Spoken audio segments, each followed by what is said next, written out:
Hey guys, I'm Ethan, a New York-based organization development coach. As you may know, I spend a tremendous amount of my time and effort, well, I have over the last 15 years as a business growth coach, where I focus on assisting organizations in unleashing their people's untapped potential. But invariably, I talk about organizations who have really strong organizational cultures, and those have pretty weak cultures, those that care greatly about their employees, and those that really don't care a whole lot.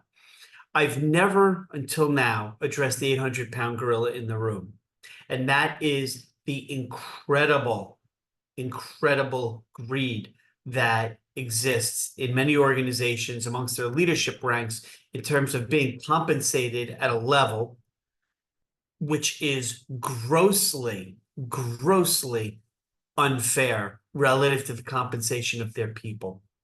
And so when we talk about building trust in the employee-employee relationship, and we talk about creating great cultures and hiring the best people, what we often fail to address, and I'm going to address today, is the tremendous disparity or inequity that exists in terms of compensation at the highest levels of organizations versus what their people are compensated. So I want to start, to get us in the mood, with a video of Gordon Gekko, star of the Wall Street movie series fame, about the notion of greed in corporate America.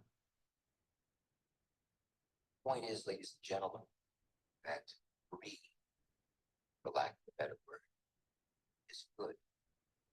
Greed is right. Greed works.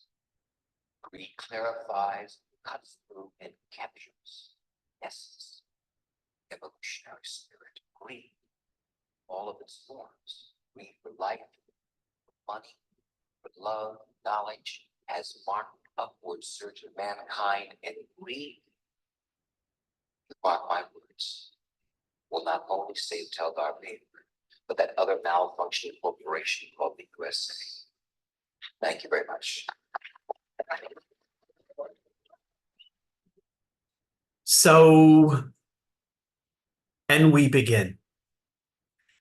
The notion that organizations exist to maximize shareholder value, that's dead, that is dying. I don't care what Bloomberg News says. I don't care every fiscal quarter when the Wall Street pundits announce organizations' performance. I don't care about IPOs. I don't care about M&A activity. Yes, those are all still factors of a greed incentivized corporate capitalism model, but that model is dying. That model is dying. In the 21st century. We are transitioning from shareholder value to stakeholder value. The shift from maximizing profit in organizations and purely keeping score from a financial tabs perspective to a new model, a new driving force of conscious capitalism, and shifting from, again, shareholder value to what we're calling stakeholder value, or all groups of individuals, starting with employees who benefit from organizations. But in order to do that, we need a transformation in the way we think about the equity of dispersing compensation. And we're going to start today with a focus on CEO compensation. And this is the 800-pound gorilla in the room. So I want to start out with Associated Press. In 2023, CEOs made nearly 1,000 times what their workers got paid last year. Nearly 200 times. So the typical compensation package for CEOs who run companies on the S&P 500 jumped 13% in 2023, which surpassed pretty significantly the gains for most workers at a time when, if you remember, last year, inflation was exerting pressure on many Americans' budgets. So the median pay package in terms of salary, shares, total compensation for CEOs rose to $16.3 million. $16 12.3 million, up 12.6%, according to data analyzed for the Associated Press by Equilar. Okay. Meanwhile, wages and benefits netted by private sector workers rose 4.1% through last year. At half the companies in this year's pay survey, it would take the worker at the middle of the organization's pay structure almost 200 years. 200 years to make what their CEO did. All right, let's start with the BS rationalization. Oh, you know, CEOs chart the strategic vision of the organization. CEOs plan the strategy, therefore enable the organization to make the amount of money that they do. Thus, they're equitably compensated at that, whatever that multi-million-dollar threshold is. I call BS. The senior leadership team doesn't interact with clients. They don't make products. They don't provide services. They are detached on a day in, day out basis from what the employees who are closest to that organization's clients actually do. The leadership team, the C-suite, has absolutely no idea what employees do and do not do. And they do not measure, as I've attempted to work in my consulting practice, they do not measure their people's productivity and performance. Maybe they measure their sales team's performance and keep score that way. So the fact that organizations justify this grotesque disparity in compensation by claiming that a CEO earns that because of the vision, the direction they take their organizations to, it is counter. It is counter to any notion of equitable organizational structure. So, in fact, from Equilar's research survey in 2023, at half the companies in this year's pay survey, again, it would take the worker at the middle of the company's pay threshold range 200 years to make what the CEO did. And that is insane.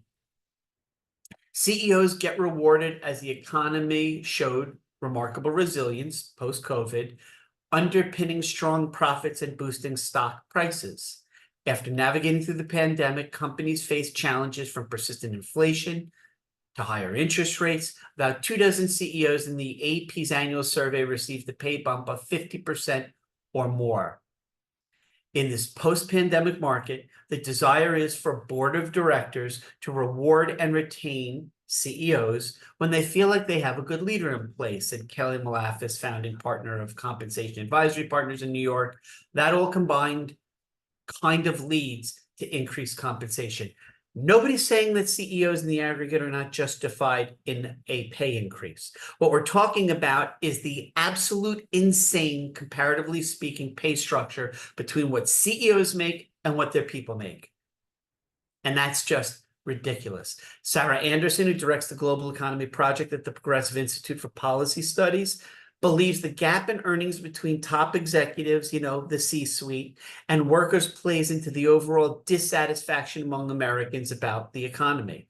Most of the focus here is on inflation, which people are really feeling. People in households all across America continue to feel this inflation and impact on how much they make and the quality of life that affords them.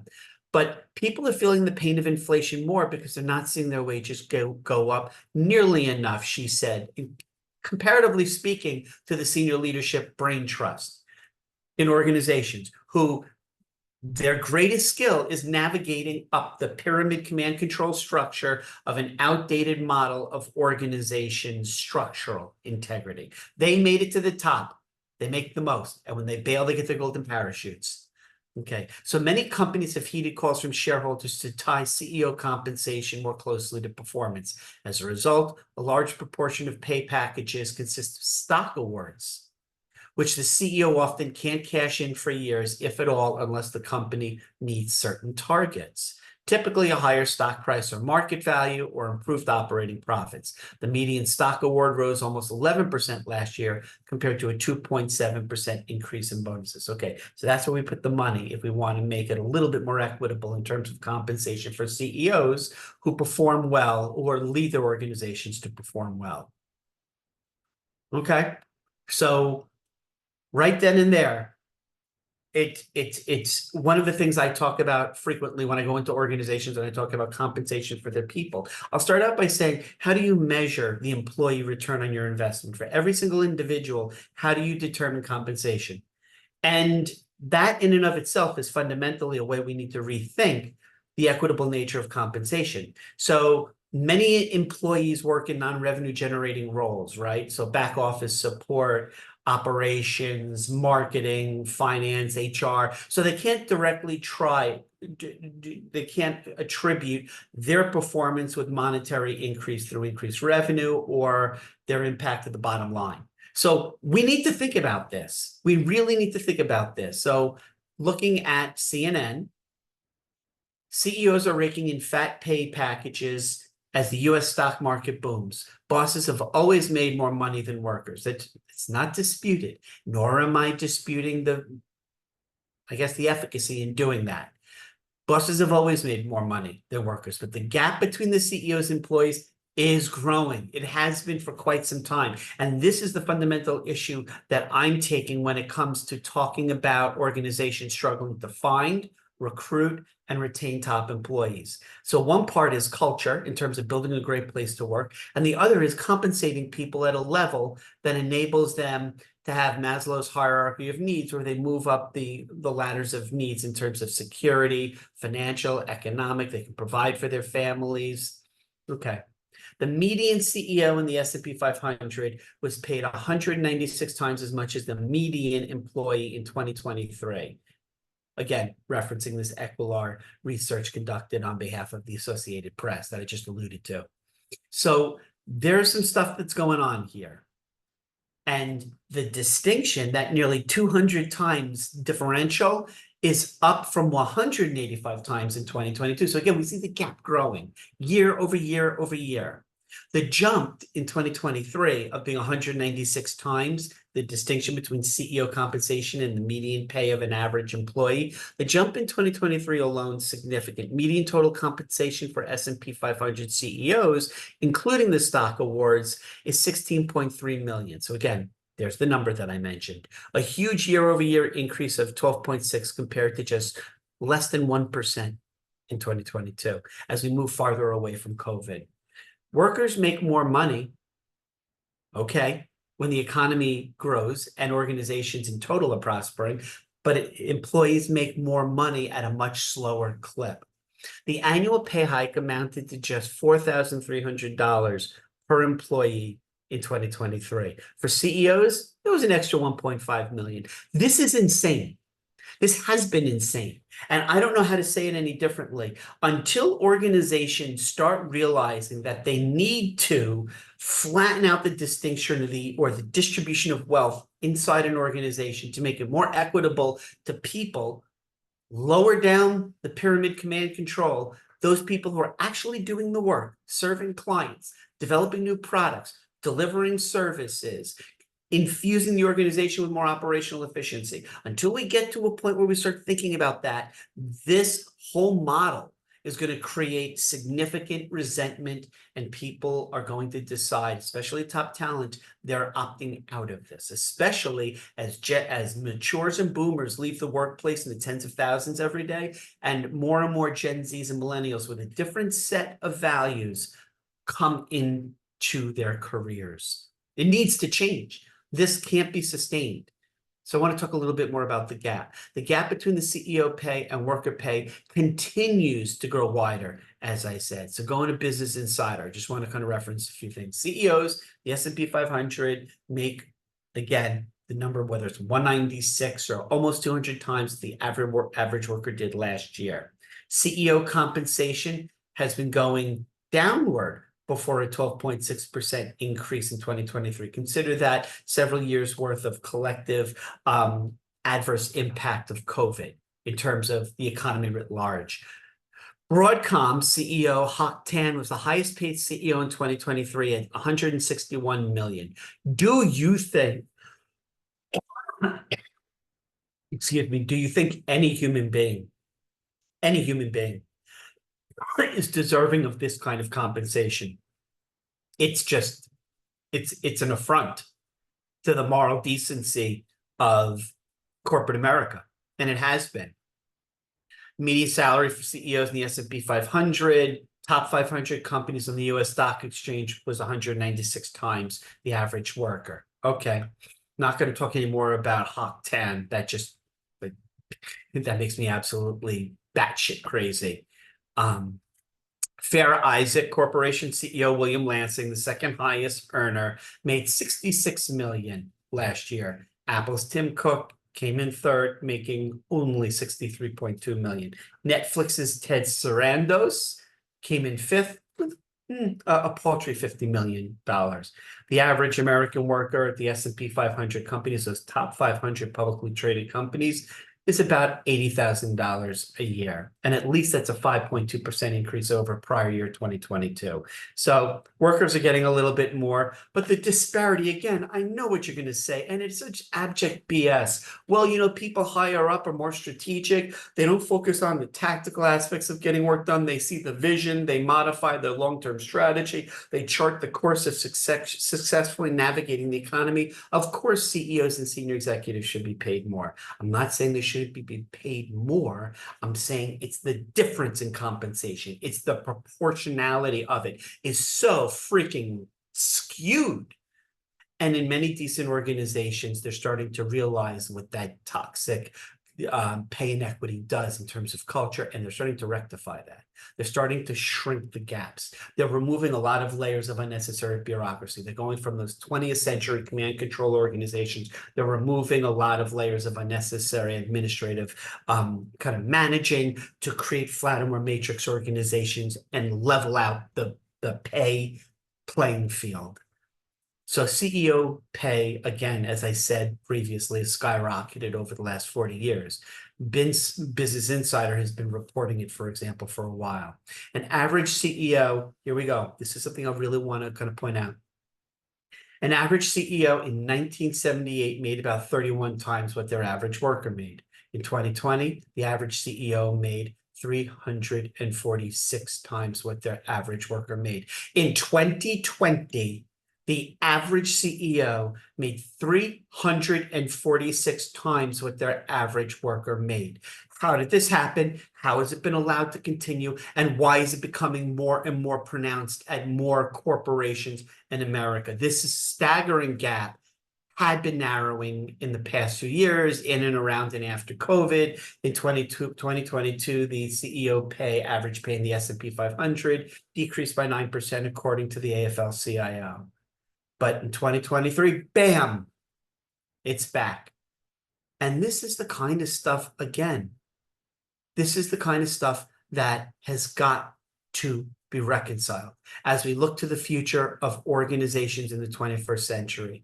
So we need to address that because of the shift in organizations transforming from shareholder value generation driven, modus operandi, to stakeholder, serving the world in which organizations navigate and do business and the communities in which their people live. It's a new world order in the 21st century, and organizations need to start to think about this in terms of compensation and even who owns the organization.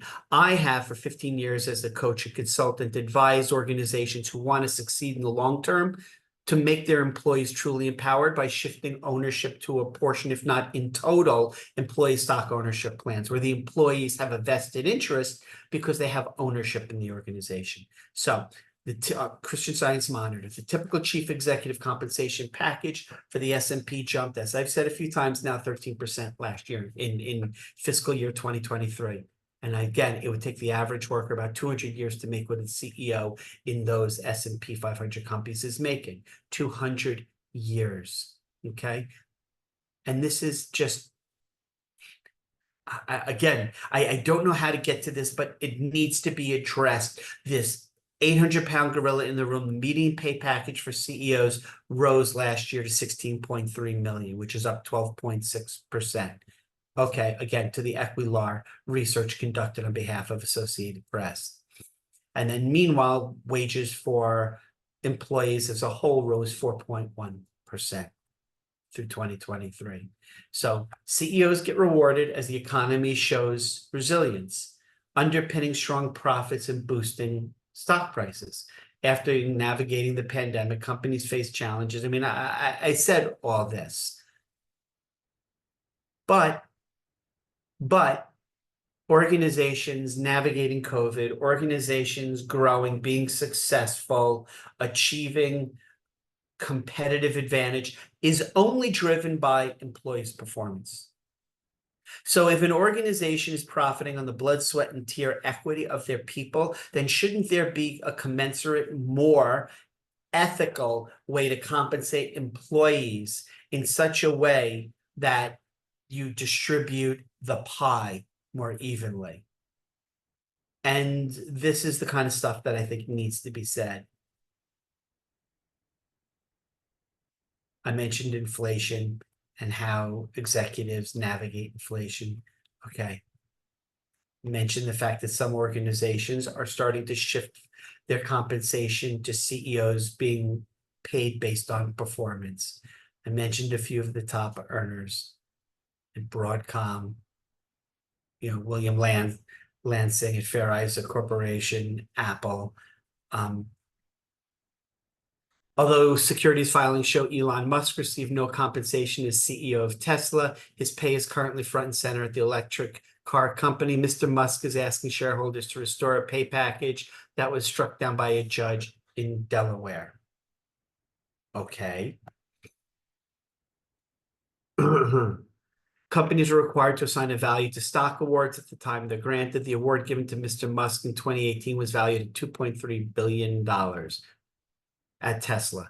Even if Mr. Musk were to cash out portions of those awards, he hasn't yet, that wouldn't count as compensation. Elon Musk's pay package is now estimated to be worth about $45 billion. I understand that without Elon Musk, Tesla doesn't exist, or SpaceX.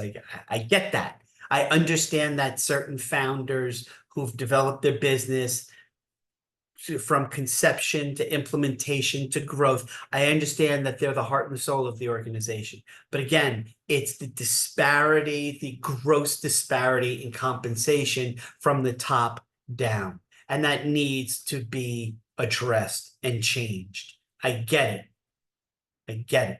Workers across the country have been winning higher pay since the pandemic, with wages and benefits for private sector employees rising 4.1% in 2023. And after a 5.1% increase in 2022, according to the Labor Department. But even with these gains, the gap between the person in the corner office and everyone else keeps getting wider and wider and wider. And that's what disturbs me. Because when you build a organization of any type with a foundation of such inequity, it's going to come home to haunt the organization. It's going to happen as your top talent leave, as people no longer are just looking for that paid indentured servitude of a paycheck. I get that. I understand that.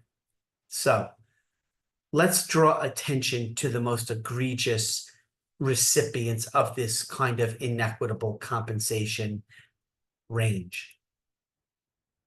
Okay. You can see the top compensation. I mentioned before Netflix's CEO, Ted Sarandos, making a paltry $50 million.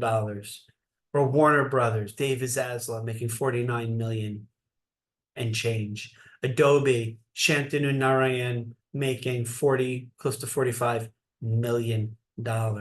I don't know how to say it if you're not on board with the absolute insanity of this skewed compensation model. I don't know how to say it. It's compensation based on salary, in terms of stock, in terms of total compensation.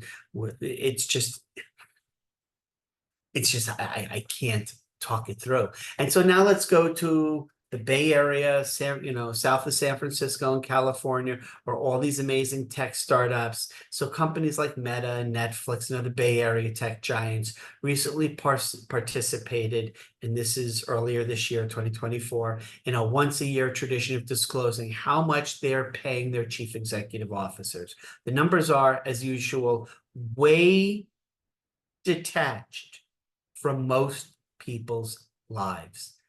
Talked about Netflix. I'm not going to mention him again. Okay. The average full-time American worker's annual salary is about $60,000, according to the U.S. Bureau of Labor Statistics in 2024. The executives' yearly pay, the executives' yearly pay research reveals are required by law for public companies and come tucked inside lengthy documents filled with the SEC called annual and quarterly reports, 10K, 10Q reports, meant to inform their shareholders. The documents also divulge the median pay package of each company's workers. So Sarandos and Netflix made 248 times as much as Netflix median paid worker, who earned about $200,000, which, by the way, $200,000 median pay per employee at Netflix, not chump change. Not chump change. So there's that. Meta, who owns Facebook, Instagram, and WhatsApp, paid Mark Zuckerberg just $1 in salary in 2023. But don't worry about poor Mark. They spent $24.4 million on other compensation for him for his Friday filing. The vast majority was for personal security for Zuckerberg and for his family, with just under $1 million toward the use of a private aircraft. Zuckerberg, like many executives in the article that was written, has a huge fortune in stock holdings. The median compensation for Meta employees in 2023 was $379,000. So, woohoo! If you are talented and skilled enough to gain meaningful employment at Meta, you're going to be compensated at a level above and beyond, because again, it's what a fair market has to pay, right? No. BS. We need to start thinking about employees and compensation, the range of which for senior executives and frontline staff isn't hundreds of times factor difference. It may be multiples, but that's really where my work in consulting, when I'm asked to kind of come in and give advice and counsel on compensation packages, really need to kind of rethink how this is working. So I want to just kind of touch base, because I talked a lot about 2023, and we're sitting here right now is June 7th, 2024. So I want to take a look a little bit more recently. From the Harvard Law School Forum on Corporate Governance, there's an article that was written back on April 18th of this year, an early look at CEO pay trends from proxy season 2024. So after the first full fiscal quarter, Q1 of 2024 ended. The 2024 proxy season's in full swing as public companies are in the process of submitting their proxy statements to the SEC ahead of annual shareholder meetings in May timeframe. The proxy statement features detailed information on pressing matters related to executive compensation and corporate governance. So I just want to address something post-pandemic CEO pay surge. The early results reveal that Equilar 500 CEO pay, that's that research that Associated Press facilitated, the pay in 2023 jumped significantly. Compensation for CEOs reached, according to this other review of the data, $15.7 million, which would mark an 11.3% increase. I'm not worried so much about the pinpointing with exact numbers that are extrapolated from the data. I'm talking about when an average worker is making a fraction. I mean, when a CEO is making 200, 300, 400 times what the average median pay is for the mid-level salary of an employee in their organization, Houston, we got problems. And that significant trend or difference between CEO compensation, employee compensation started ratcheting up again right after COVID, starting in 2021. The upward trend gained significant momentum, and the momentum has persisted into and beyond 2023. into 2024, with median CEO compensation continuing an upward trajectory among the 165 Equilar 500 CEOs who were included in their research study that was conducted on behalf of Associated Press. I'm not making this up. I'm not making this up. While CEOs are awarded lucrative compensation packages and bonuses tied to performance metrics, employees, especially those at the lower end of the pay scale, may experience stagnant wages, reduced benefits, or limited opportunities. In other words, if you're lucky enough to be handed the golden goose or a silver spoon was put in your mouth upon birth, you were born to the right families, or you were driven with motivation to succeed, you succeeded, congratulations. You navigated your way to success in corporate America. You started a business, or you were not in terms of meritocracy, but you were kind of born into a situation where you inherited a family business, or whatever the ramifications were, however you navigated your way up and you landed a seat as a knight at the round table at the top of the organizational pyramid, congratulations. You're one of the fortunate few.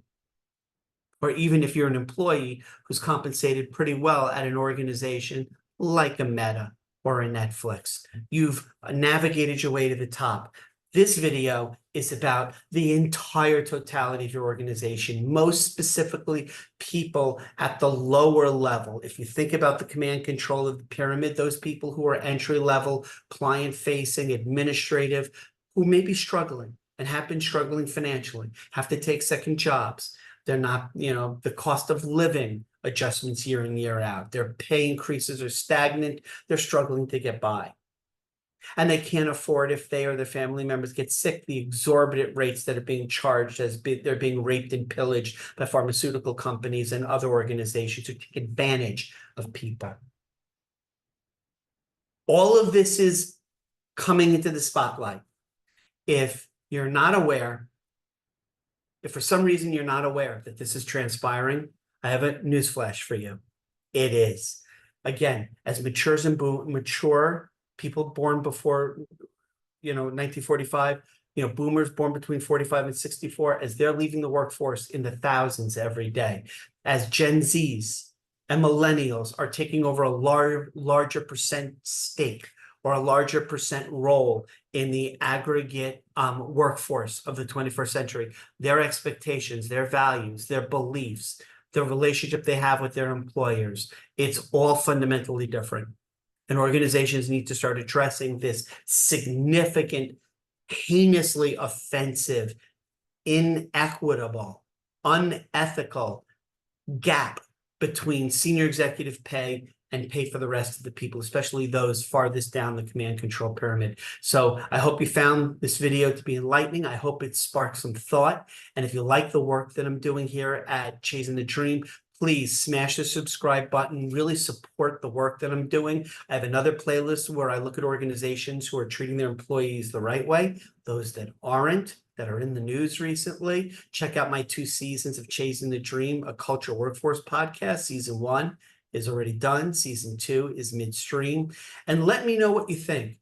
Drop me some comments, tell me what you think about this, and maybe some things that you'd like me to cover in the future as I expand my focus on the 21st century compassionate organization. Thank you for checking in today. Have a great day.